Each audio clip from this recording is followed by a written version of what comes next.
Thank you for joining us on this Wednesday afternoon. I'm Kristen Strakalaitis. We'll begin in Europe.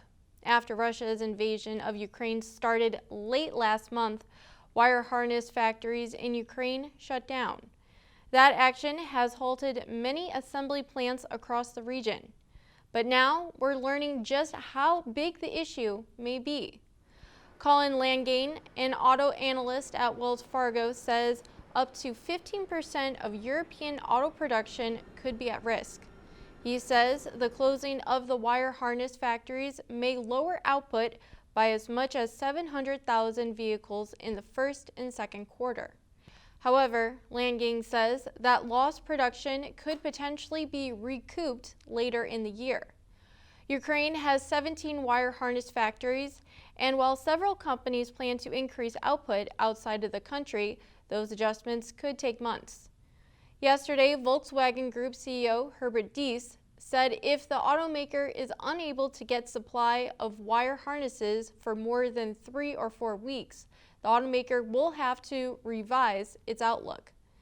In the meantime, VW is redirecting precious semiconductors to plants in the U.S. and China where output can be increased.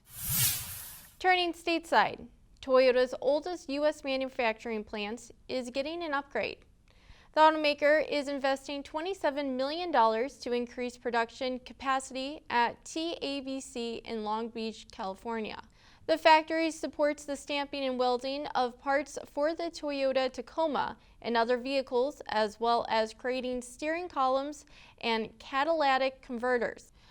The new money will go toward equipping the plant with technology that will allow for steel and aluminum blinking on the same line. Over in Japan, Tokyo prosecutors have appealed a verdict against former Nissan director Greg Kelly. Kelly was cleared on most accounts in his role in the long-running trial over alleged financial misconduct by Carlos Ghosn. The 65-year-old Kelly has returned to the United States.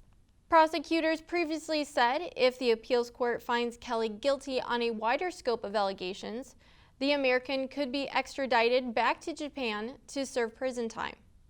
Kelly has denied wrongdoing and has appealed his limited conviction.